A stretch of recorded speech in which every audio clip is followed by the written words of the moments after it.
But there's also that love of commitment, of having that conscious decision of forming a child. Yeah. And as I'm going as a father, I have learned that kind of love is the difficult love. A lot of things that I hear right now is I don't want my kids to go through what I went through growing up. The guilt component. The guilt component. Yeah. But I think that sometimes those experiences bring resilience.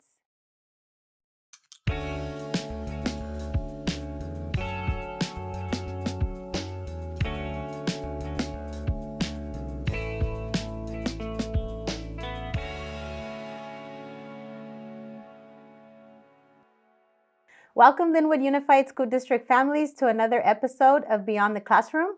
We're very excited to continue talking about Mental Health Awareness Month. So we are on week 2 of addressing important topics and talking about things that as parents, we're both parents and we both, I don't want to say struggle, but those are the challenges that we have, or those are the conversations, and it's good to talk about these topics. And today we're going to talk about a child's mental health well-being, right? Yes. Raising mentally strong children. Yes. So I'm very excited to have one of our licensed clinical social workers here today to talk about this topic with me. And his name is Gustavo Gonzales, and he is currently at Firebaugh High School. He's been here over 2 years now. Correct. And we're very happy to have you. Thank you. Very hard to find males in your role. Yeah. And when we found you, we were very excited, and we were like, I hope he accepts. I hope he accepts our offer, because we really need the lens of like the experience you had. And some of that experience includes working at USC, University of Southern California Hospital, the Department of Children and Family Services, and he's had over 20 years of that experience. And with where else? Also therapy. Yeah. And here at Linwood Unified. And here at Linwood Unified. So over 20 years of experience, and the administrators at Firebaugh High School love you. Oh, thank you. And the families that you serve love you. So we're very happy that you're here with Linwood Unified and grateful that you're here with us today. Wow, thank you so much, Dr. Martinez, for your words, and also for the families here in the community at Linwood Unified. It's such a pleasure to be part of this team. And when the invitation was extended to me about this topic, it got me thinking. As you mentioned, I am a father of 4 kids. Wow. So yes, we are in this journey together. And also, not only as a father, but also as a licensed clinical social worker with my students at Firebaugh High School. Believe it or not, at times I do put on the father hat. Yes.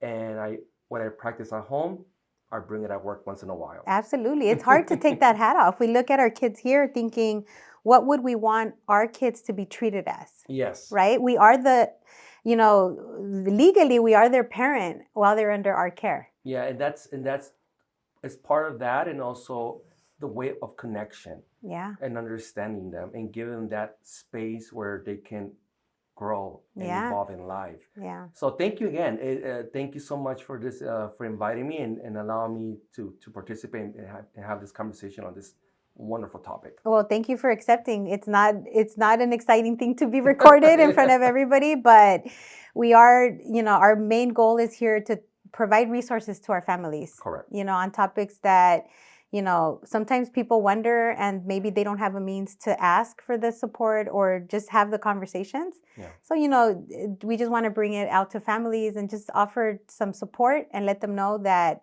they're not alone. Yeah. And we're here to support them in any way possible. So let's get started. Let's talk about raising mentally healthy children. And that's a big one. That's a big one. As I was reflecting on the topic, the best way I can put it to you of what is that, how can we define that, is in 2 ways. One, which is the key foundation of love. Mm. And love, the way we can see love is, the natural way of love is, as a parent, it kicks in naturally. Yeah. Right? Yes. I mean, as soon as you become a mom and a dad, you don't know what it is. That you have these emotions of love, of connecting with this child that is your child. Yes. But there's also that love of commitment, of having that conscious decision of forming a child. Yeah. And as I'm going as a father, I have learned that kind of love is the difficult love.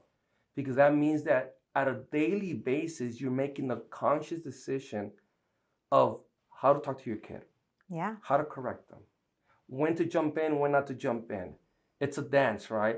But what makes this beautiful is that you're looking for an outcome where they can thrive as human beings. Yes. And when you're trying, and this is where it becomes, this is the reason why it becomes a dance for me as a father, because when you make that conscious decision and you're parenting with a purpose, you're avoiding what we call it, the impulsivity component. To react with impulsivity, react with emotions. That's when we have, as parents, we have our moments, as we call it. Yeah. Is when that impulsivity kicks in.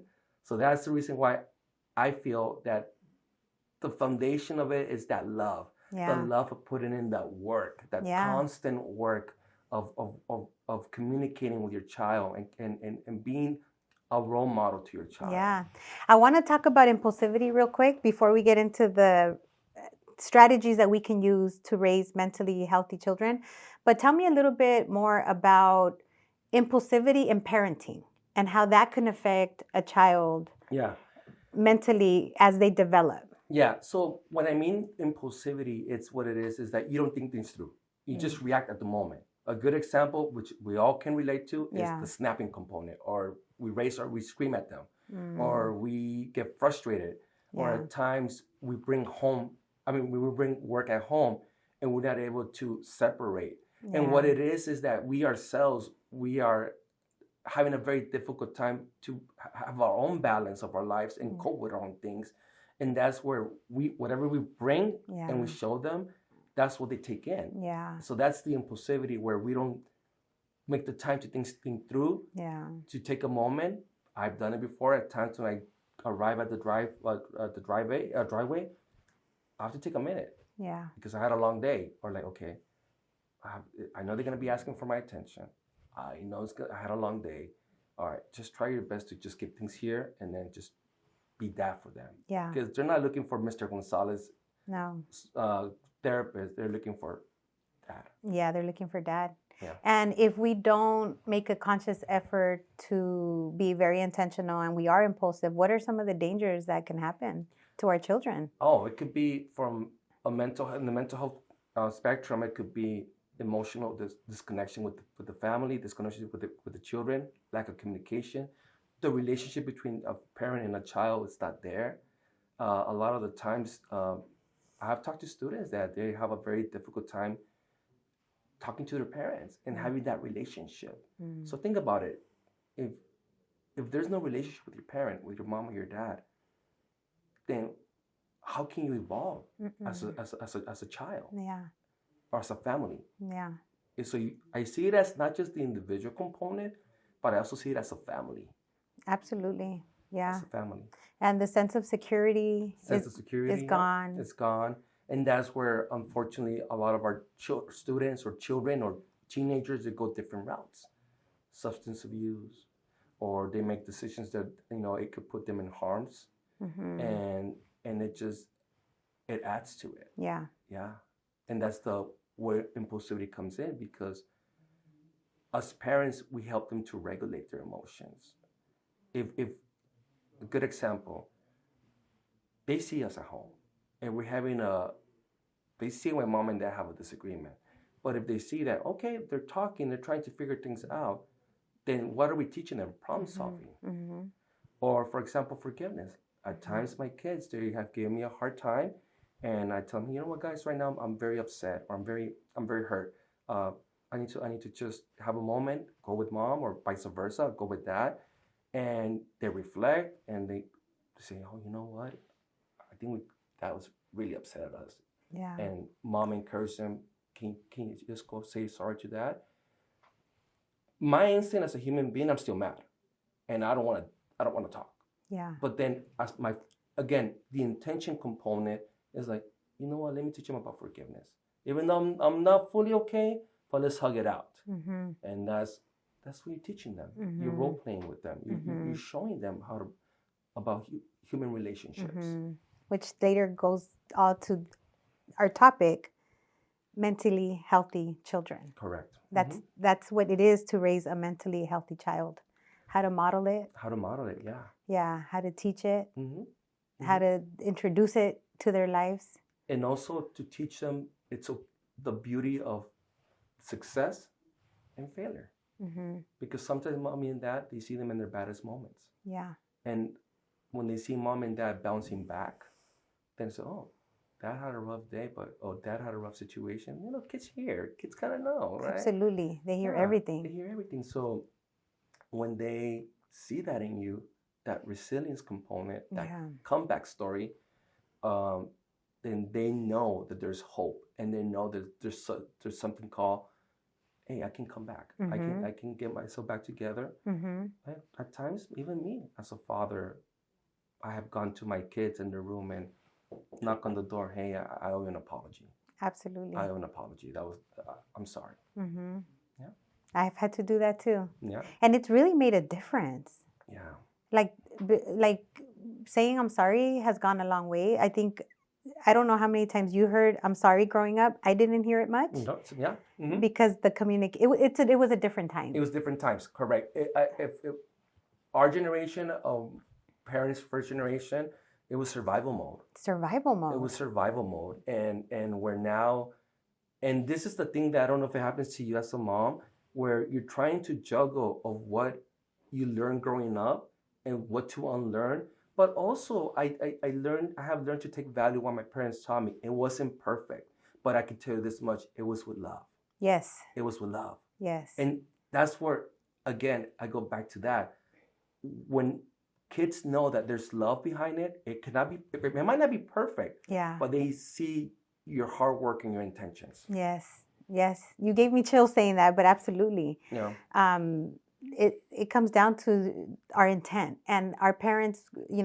What you said right now was very powerful, where I don't know if you struggle with what our parents taught us and what we're learning now. Absolutely, every day. Yeah. Because I all the time want to say is, like, don't feel that way. Don't worry about that. Like, push through, keep moving without processing and understanding the emotions when something happens. Yeah. But being aware, learning, it really has taught me that it makes a difference in having that relationship. I want to talk about resilience. Yes. Because I think resilience is powerful to raising mentally healthy children. Yes, it is. How do we teach resilience as a parent? Or what would you say is a factor when it comes to resilience and mentally healthy children? So the definition of resilience is to have the ability, and they use the word push through, but I'm going to change it to able to navigate through difficult times. Okay. That's what resilience is. And also what it is, as you're navigating it, you're able to find something good on that situation or that moment. Okay. That's what resilience is. Okay. Because I know that when we connect resilience, it's having the ability to just bounce back, right? And move forward, right? So that being said, when it comes to us as parents, that's the importance of having a foundation of structure, a foundation of what it is. Because when you show them about structure, it's about problem solving. That's key. If you really think about it, structure, we're thinking about, putting the kids on a schedule, right? Yes. Are we talking about routines? Yes. Right? That's the first thing that comes to our mind, routine. But on the other side of it, it also helps you to align your thoughts. Yes. To align your thoughts. So there's order in your thoughts. There's order. So a lot of the time, especially I've seen this with my kids or where we work and where our teenagers is that reaction to, like, things are not coming my way, or things I'm not able to figure this out, and that sense of just giving up. Because there's that challenge of being able to problem solve. And so structure is very important. Okay. Because I see structure linked to discipline that will take you to obedience. It does. Yeah. And then when there's obedience, then that means that you're open to hearing suggestions. Yeah. So there's a pattern. Yes. So the whole purpose, because I know that as parents, we just get fixated with obedience. But there's more to it.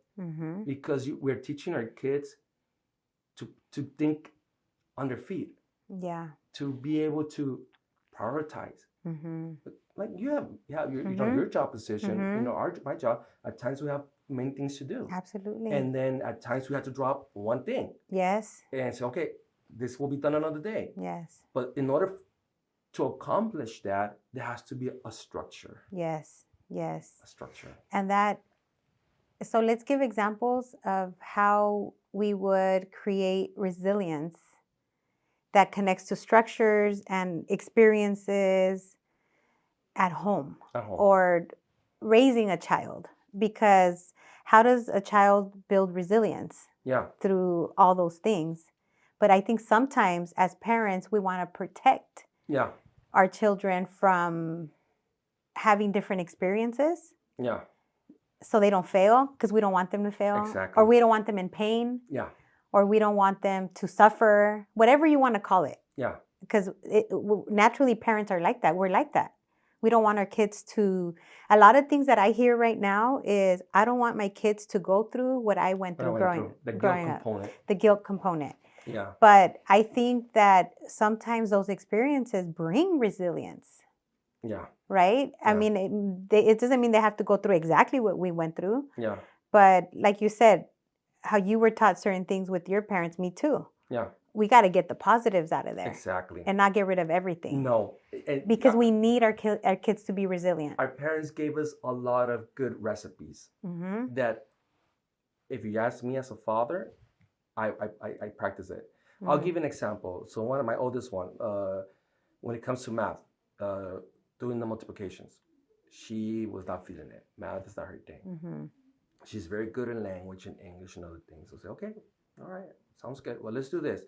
I'm going to ask you to do every day your timetables, do the 1s, the 2s, the 3s, the 4s. I want you to spend time. We're going to do flashcards. And I want you to set a time. Okay? No, it was giving me a hard time in the beginning. And I said, no, I'm sorry, I'm not asking you. I'm telling you. Because this is math. So as she followed through with the structure that I gave her, she did her multiplications. Yeah. She mastered it. She mastered it. And what did I show her with that? I said, 1, you can do it. And 2, we're going to solve this. Yes. You're going to find a way to learn your multiplications. Yes. And that takes practice. That takes dedication. It takes time. TV time. Maybe not right now. Maybe I'll give 30 minutes of TV, but meanwhile I'll do your 4s and your 5s. And then when I get home, I'm gonna ask you. Or when I get home, we're gonna talk about it. So that's what it means by teaching our kids and giving them the foundation of not just being stuck in a situation, not trying to figure it out. Yeah. How to get out of it. How do you get out of it? Yeah. Like, well, you have to. I tell my kids, I use this a lot. There you go, another one. My son today woke up and I can't find my shoes. And he was in the sofa. I can't find my shoes. Son, let's do this. Let's get up from the sofa. Yeah. Come on, follow me. Let's go to the room. Maybe look for it. And oh, there's the shoes, buddy. Oh yeah, okay, buddy. And this is what I told him in a very yeah. Buddy, what do you learn from this? So if you don't put in the work, if there's no physical, if the body doesn't react, if you don't input nothing, there's no results. And it's sad to say this, a lot of our kids, they stay there, they freeze because they don't know how to react because there was no structure. Yeah. Yeah. And this is why it's an important topic, because we do see students suffering from a lot of anxiety, a lot of depression, and a lot of mental health conditions because of their environment. Yes. Because of their environment. And I don't necessarily mean their home environment solely, because I don't want parents, but right now our environment, society-wise, culturally-wise, kids are on their phone the whole day. Yes. They don't have the interactions. They don't have the physical activity.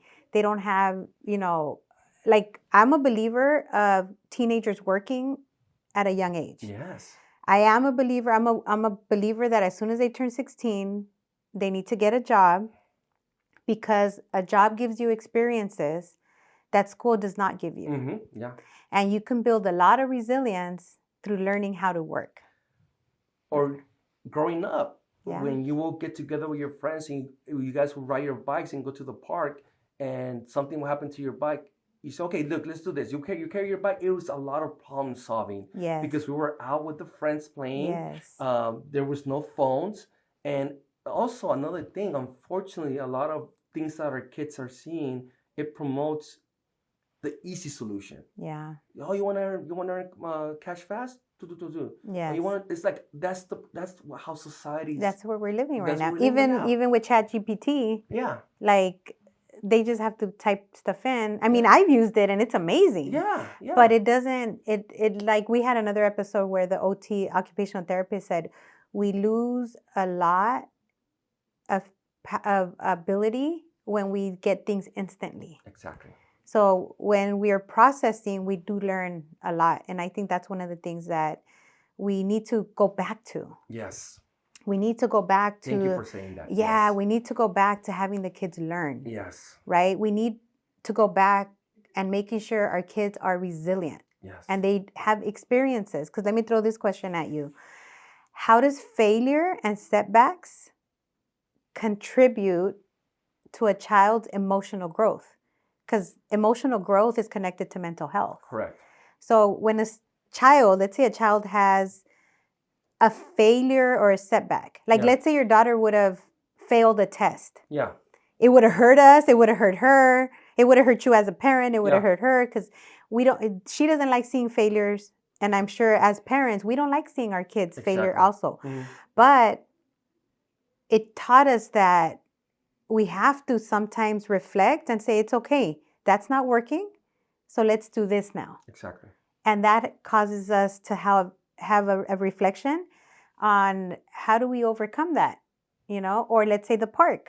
Yeah. If they're riding a bike and they fall, they might not want to get back on that bike. Yeah. But what are we going to do as a parent? Yeah.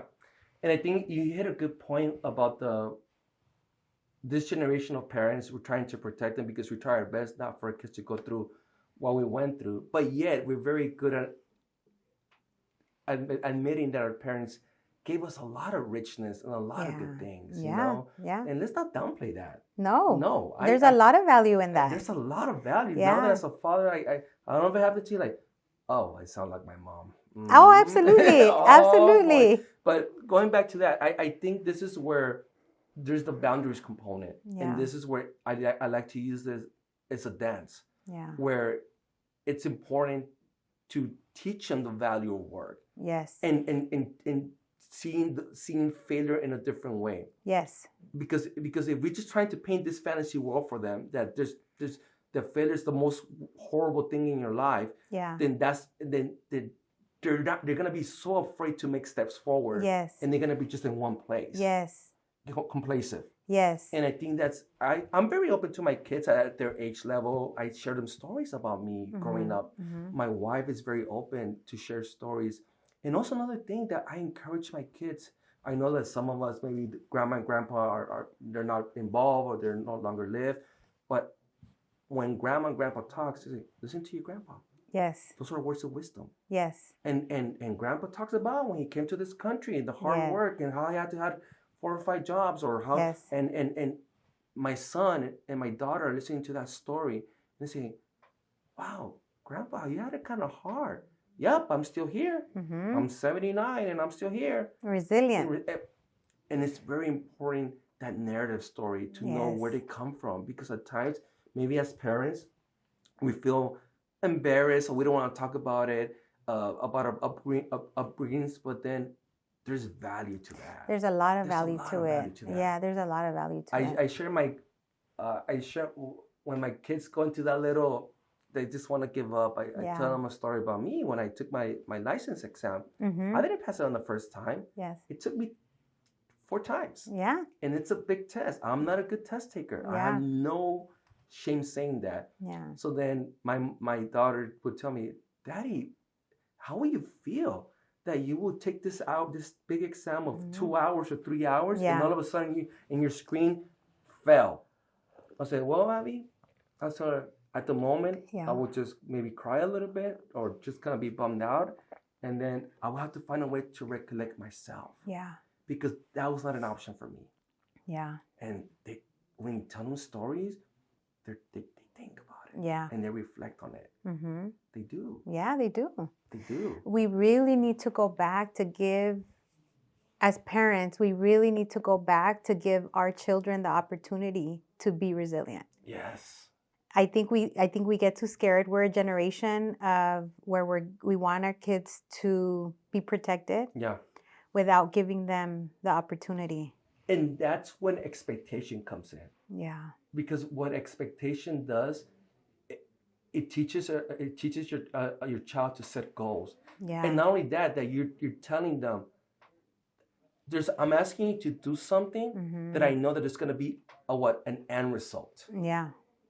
Mm-hmm. Think how powerful that is if you really analyze it. That's expectation, mm-hmm. right? We have expectations at home. Yes. We have expectation there's expectation as a father. Yes. As a husband. Yes. As a son. Yes. As a family member. Yes. And that means that I bring to society. I bring something to my family. I produce something. Yes. But then that means that I have to be very mindful of the importance of what's my expectations? What do I need to do? Mm-hmm. How can I give to others? Mm-hmm. And that's very important because that's goal setting. Yes, yes. And sometimes we forget that when we take those opportunities away from our children to learn resilience, we're hurting them in the long run. Yeah. You know, like for example, if your child, let's say, is very excited to ride that bike, but you had a bad experience riding a bike. So you're like, no, you can't do it. Yeah. And I'm going to be a little honest with you. I'm a little guilty of that. Yeah. I didn't have a bad experience myself, but I saw someone that had a bad experience that got hit with a car while riding their bike. So my kids always wanted to ride their bike. Yeah. And I got them a bike because I was like, it's not their, trauma. Yeah. I let them get a bike. But I never let them really freely write it. Yeah. Because of my own trauma. And I was scared for something to happen to them. Yeah. And I think that's very common. Yeah. Something happens to us, so then we reserve that for our kids. But we need to remind ourselves, and I do, but it goes back to being very, very purposeful. Yeah. And very intentional to what we do. So how do we balance protecting our children from allowing them to experience struggle and hurt, but yet to learn resilience? Because I think we need to learn that. Yeah. How do we let them continue? Like, for example, if your teenage daughter tells you, Dad, I want to get a job. Yeah. And because this is very common, a lot of parents say, no, we don't want you to work right now. We want you to focus on school. But she's very driven. Yeah. And she's like, but I want to work, Dad. I promise you that I'm going to be able to do both. But because of your own insecurities and your own traumas, you don't want to give her that opportunity. So at what point, I think, what do we do in that situation? Yeah. I think what helps me, and for me was my own reality check, was when one day I was talking to my wife and we had having this conversation. She said, Gustavo, at the end of the day, you have to remind yourself, we have to prep those kids because they're going to leave the nest. We lived our lives the way that our parents raised us. We have our careers, we got married, we have our kids. But at the end of the day, we have to make sure to give them the right tools that when they leave the nest, they will thrive in every aspect of their life. Yes. So if we keep that in mind, this is where you learn to dance with it, to negotiate with them. Yes. To say, okay, let's do this. Okay, I can see and sense the importance of you working. Yes. Even though mom and dad are not okay with it, because there's nothing wrong acknowledging how you feel. It's good to acknowledge it. But, okay, let's have a talk about this. Okay. Let's negotiate with this. Okay. And if I see, as long as your grades are up, because, again, it's going back to structure, priority, setting it up, then you know what, mija, or you know what, mijo? Okay, let's do this. I like that. But there has to be negotiation, because at the end of the day, they're going to leave the nest. Yes. And then, now if you want to think more deeper, let's go that route, then what are you setting up for your future grandkids? Right. That's true. Like, if we really analyze it, our work as parents goes beyond just our kids. It goes future generations. Yes. Yes. Yes. So going back to some tips to give our parents that promote good mental health for our children, develop strong mental health children, structures, right? Creating structure. Structure is very important. Love. Expectation. Expectation. It's very important because what it is that you're teaching them also about discipline as well. It goes back to discipline. It goes back to obedience. Yeah. And this is the part that is very hard as parents because our kids are not going to get it right away. No. And that's where you have to redirect them. Yeah. Redirect them. You have to show them. Again, we have to show them. A good example, and I think we all been through this as parents in two ways, either a restaurant or a church. For example, on Sundays when we go to church, I tell my kids, okay, this is my expectation. We don't go to play. The only one that I have to deal with is the little one. He's 3. Yeah. Which means that you guys will see Dad stepping out, coming back in. He wants to play. He wants to throw himself back out. I speak to his age level. Hey, this is not a time for plays. But all 3 of you guys who are older, this is my expectation. And what happens, they get it. Yeah. They say, okay, this is not a place to play. This is not. And then I tell them, once we leave, once we're out of church, or once, there's playtime, we're going to hang out, we're going to have a good time. And that builds resilience because you're showing them temperance. You're showing them to manage their emotions. Yeah. You're showing them to manage their behavior. Yeah. But it takes a lot of work. How many times have I in and out? Okay, let's go out again. Okay, let me grab this kid again. Let's step out. And you're like, your face is like you're turning red. Yeah. But then again, what's the purpose of that? Yeah. What's the intention? And then my little one, Papi, let's go for a walk. No, we're gonna stay behind and we're gonna go back and sit down. And if this doesn't work, we go back out to the back and we'll keep on playing this little dance. Yeah. But what I'm teaching my little one is, when we go to church as a family, it's very important. Yes. And I expect you to behave. Yes. Or when you go to a restaurant, I expect all of us to sit down and have a meal and talk and engage. But ask me when I have my first one, no.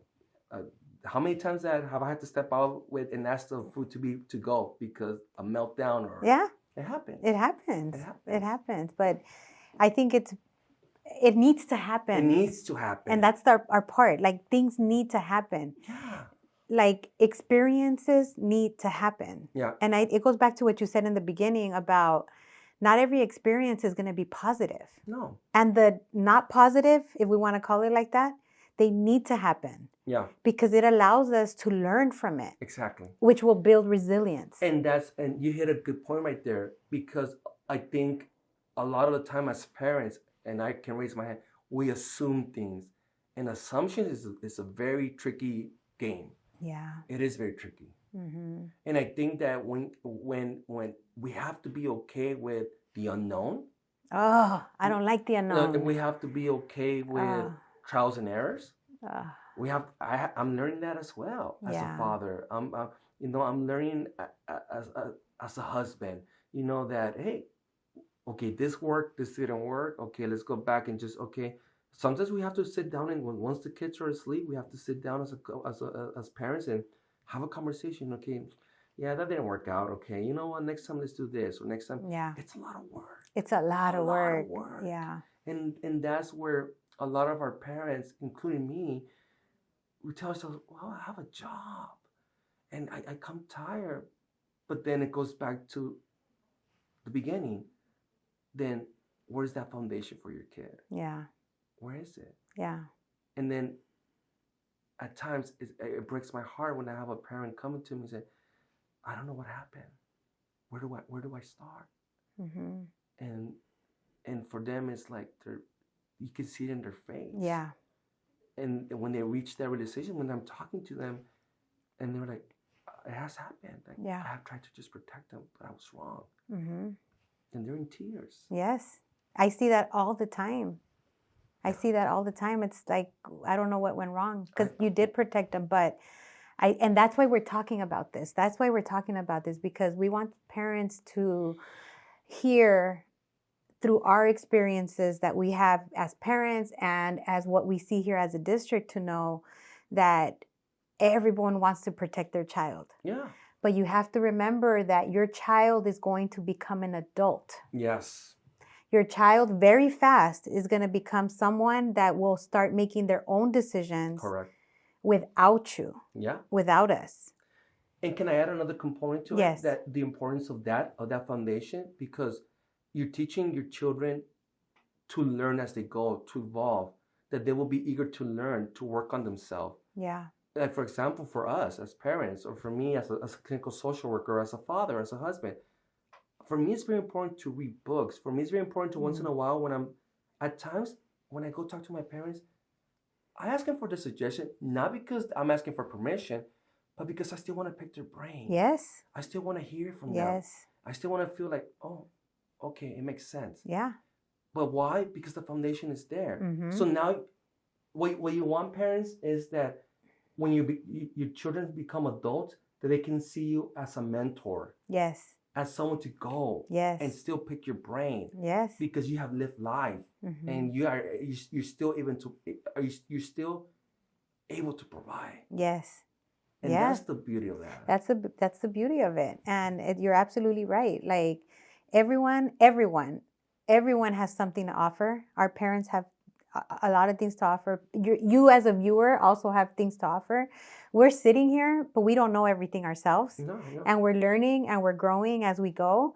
And raising mentally healthy children is really important. We want to make sure that our kids come out of even school and the experiences they go through when they go to college, when they go to the workforce. Yeah. We need to be resilient to overcome all the obstacles so they can be successful. So as parents, we need to make sure that we give our students, our children, the opportunity to have those experiences. Yeah. And also for the parents, if I can take a minute, one thing that I hear a lot with parents is like, well, mister, you're the one with the experience, with the licensed clinical, you're therapist. And the first thing that I tell parents, or I tell you, is like, no. I'm in it with like you. I'm a dad. Yeah. The last time I checked, when my kids were born, it didn't come with a manual. Nope. They still don't. We have AI, but they still don't come with a manual. I'm still looking for it. No. I'm still looking for that manual. Yeah. It's a joke that I have with my wife. When we had our first one, I told my wife, hey, where's the manual for her? Like, oh, there's no manual. It didn't come. So you're not alone. Believe me. We're trying to figure this out. And another thing that I tell them is like, follow your heart. Yes. Follow your instinct. Your instinct goes beyond a PhD. Yes. Your instinct goes beyond a master's degree. Yes. I told this mom, dad, and she's like, yeah. Follow your heart. Yeah. Follow your heart, follow your gut. When you know there's something there, don't ignore it. Yeah. Don't ignore it. Be open to listening to experiences, what other people go through. Like me, something that I was always very close to was my daughter going away to college. Yeah. And why did she get into a college of her dreams? And she worked hard to get in. And I've had to do a lot of self-reflection on resilience. I want to protect her. Yeah. I don't want her to leave to have any negative experience. But I started thinking about resilience. Yeah. And I'm like, and how that helps them become stronger mentally. Yeah. And I'm like, she needs to have that experience. Yeah. Don't they say that eagles, when their little birds are kind of like hatched and they're ready to fly, that literally the eagles just kind of kick the little birds out so they can fly, like, well, get out. Like, there's no doubt. Like, they're literally, there's been YouTube videos that they just kind of push them away. They push, and then they fly. They fly, like, okay, that's like, I taught you everything. I've taken care of you as an in the animal world. I fed you. Okay. It's time. And we've lost a lot of that. And we lost a lot. We need to go back to that. We need to remind ourselves, remind everyone that we need to build resilience so our kids become mentally strong. Yeah. Mentally healthy and become successful adults. Yeah. So as I could talk to you all day. Honestly, I love talking to you guys. You guys have a lot of knowledge and, I truly enjoy it. But if there's any tips you want to give our parents, final tips. I really enjoyed that you said lead with love, or I'm not sure how you want to rephrase that, but if you want to give our parents 3 tips or anything that's coming from your heart in regards to raising healthy, mentally healthy children, now would be the time. So parents, again, I just want to let you know that you're not alone. This is a journey. The only tip that I can give you, as I'm also doing this myself, is when you do everything with love, things will come out okay. You'll be fine. Because that means that you're doing it with purpose, with an intention, and that you're having a goal. So keep that in mind. Don't be hard on yourself. At times where you had a bad morning with your son and your daughter, and you went off on them or whatever it is, regroup, recollect yourself. Please do that. It's very easy to give up, and it's very difficult to put in the work every day.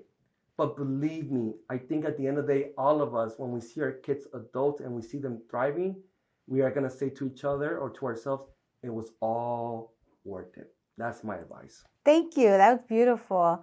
So again, as we wrap up today's episode, I want to remind you that if you're in need of any mental health support district-wide, we have licensed clinical social workers available at all our schools. We have our health collaborative partners that can support you in different areas. So please don't hesitate. Reach out to your school, reach out to an administrator, reach out here to student services. We're here to support you and guide you through this journey. And again, May is Mental Health Awareness Month. We want to make sure that you know that as a district, we're here to support. You are not alone through this journey. We want to build healthy families as we ourselves are experiencing it together with you. So again, thank you for joining us today, and we look forward to seeing you next week. Have a great day. Bye-bye.